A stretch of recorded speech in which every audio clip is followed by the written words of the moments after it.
So give it up for the man formerly known as Huntsville's funniest homeless comedian, Joel Elliott, everybody.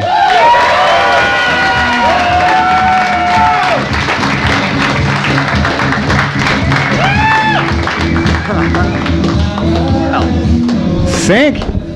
Amen. Amen. Amen. Okay, now, show of hands, how many people have Hozier Take Me to Church running through their head right now because I did that? Yeah, you're welcome. You're welcome. You have to admit, it is a fantastic song. It's a great song. They're playing it way too much, though. Like, way too much. I've started judging my workday by how many times Hozier comes on the radio. You know, like about 5. I think, you know, like a 5 Hozier day. That's a full workday, as far as I can figure from how the radio is playing it. You know, like when it comes on that 5th time, I just get up, I shut down my computer, I walk over to my boss's office, and I'm like, Carolyn, I gotta go, 'cause the song on the radio's stuck in my head, and they played it all day. I kinda wish I was dead. Take me to a quiet place. Good God, get it out of my head. And she just shakes her head, because I've done this like 12 times now at this point. She just shakes her head and is like, you know, it's 4:22. You just go. Another song they're doing that to is that Taylor Swift, Shake It Off. You guys, yeah, I heard a few groans there. I know, because they play the crap out of it, and I hate this song with like a passion. Like, it's so bad. Like, I hate it so much. When it comes on the radio, I like kind of slow down my work a little, and I listen a little bit harder. Like, 'cause like I hate it so much, I want to actively hate it. You know, like if it came on right now, I'd be like, guys, no, shh, it's on. Listen, no, it's terrible. Listen.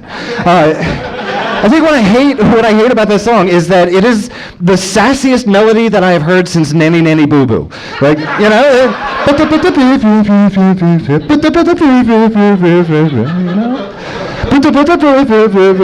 shake it out, shake it out. It's horrible. It's a terrible, terrible song. I kind of want to hear it right now. Does anybody have it on their phone? Yeah. Come up to me after the show. I will give you a Heineken if you would play that song for me. But yeah, while you have your phones out, go to your Twitter applications, okay? Open up your Twitter applications and follow me on Twitter at HSV Elliott. Elliott has 2 L's and 2 T's. It's at HSV Elliott because this is such a special moment. Why should it ever end? You know, like we could talk on Twitter. Twitter, I mean, I spent a lot of time on Twitter. It's where I learned that corporations are people. The Supreme Court was right. Me and Applebee's are like this, you know? I love Applebee's. They've got this, you know, this crack marketing team. Like, you tweet Applebee's and they tweet back. Like, we've had little pun battles. I tweeted today that I was going to mention my Twitter friendship with Applebee's during my set tonight, and Applebee's tweeted back to me, "We're honored. Rock that set." You know, like, because we've been talking for some time. Once I tweeted out, like, you know, Applebee's, I know that you guys are just a marketing team, but this fake friendship really means a lot to me. Within seconds, they tweeted back to me, "No, Joel, this friendship is real." 17 exclamation points, like hashtag Applebay. It was, we're such good friends.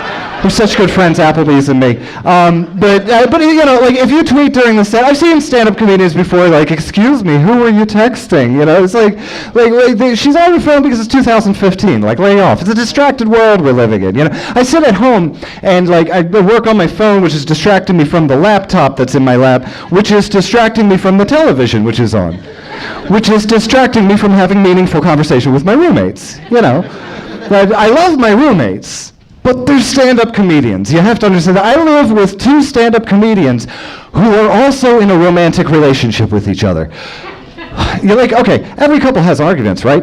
Well, when 2 stand-up comedians have an argument, it is the funniest thing you've ever heard, because they're both, like, you know, just passionate about it, and they're emotionally invested, so it's not funny to them. But I'm 5 feet away, and I am laughing my ass off. I feel terrible about myself when they start fighting, you know. And because I'm also a stand-up comedian, I also, like if I hear something that's funny and, you know, could be a little funnier, I'll, like, add a tagline to it, so You know, they'll be coming and they'll say some hurtful thing, and I'll be like, oh, yeah. Tara, what you said, plus this, go get him. You know, and I just feel like a terrible person with that. But I'm so fortunate to be there with them because it's really helped advance, my development in comedy. I've got a big announcement, guys. You know, I'm new to the comedy scene, but spring and summer this year. Are you guys ready for this? I've got my first comedy tour happening. It's going to be in and around Huntsville. That's right. It's called the Door to Door Comedy Tour. 2015. Here's the deal. It's $40. We're going to do a half an hour comedy show in your living room. It's the booking information. You can email stuckinhuntsville@gmail.com. That is it's a real address. And yeah, we will book the show. It's stuckinhuntsville@gmail.com. It consists of a performance from me, and there will be a special guest comedian. Now, I can't tell you who the special guest comedian is, but I can tell you this. It's whichever comedian gives me a ride to your house. But I know all the comedians, so it could be a good one. You don't know. It's like a grab bag, you know. But yeah, the Door to Door Comedy Tour, 2015. I don't mean to alarm you, miss, but the joke is coming from inside the house. We will be booking, I wanted my first comedy tour to be in and around Huntsville because this town, when my marriage fell apart last year, the only thing separating me from rock bottom was the bench that I was sleeping on in Big Spring Park. It's true. And so when I'm walking around the streets of Huntsville, now I've got the Golden Girls theme playing, over and over, thank you for being a friend, because I just have such warm feelings for this town. Previous to Huntsville, Alabama, that association with the Golden Girls theme, my association was heavy narcotics. Let me explain. A couple years back, I had lung surgery, okay? So I came out of the surgery, and the nurses showed me how to use the morphine drip. And she was like, hit this, 9 minutes, timer will go off, and 9 minutes later, you can hit it again, and you get another dose of morphine. I'm like, oh, fantastic. So I hit the button, mark the time, I grab the remote control, turn it on, and bum, bum, bum, bum, thank you for being a friend. This is great. Morphine, the Golden Girls, fantastic. So 9 minutes later, I hit the button again, and the commercial comes on and it says, we're just getting started with episode 1 of a 12-hour Golden Girls marathon. Yes, 12 hours of the Golden Girls. That's 24 episodes and 80 doses of morphine. Bum, bum, bum, bum, thank you for being a friend. That is 217 snarky comments out of Sophia Petrillo. 105 scenes where B. Arthur goes, oh, ma. And 80 doses of morphine.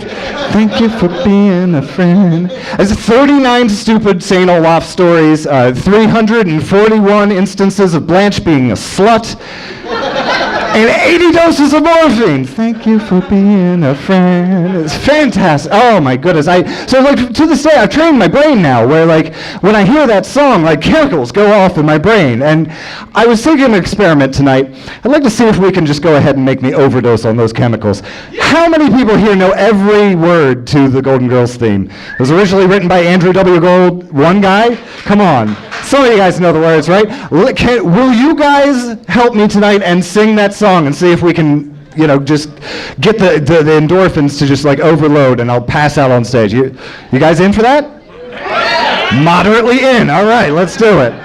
Okay, here we are. Bum, bum, bum, bum. Thank you for being a friend. Yes. Bum, bum, bum, bum. Travel down the road and back again. Your heart is true, you're a pal and a confidant. Ba-da-bum, bum, bum. And if you threw a party, invited everyone you knew, you would see the biggest gift would be from me, and the card attached would say, thank you for being a friend. Bum, bum, bum, bum, bum, bum. Okay. Guys, I kind of worked a little. Huntsville, Alabama, just because I can't leave you doesn't mean I don't love you.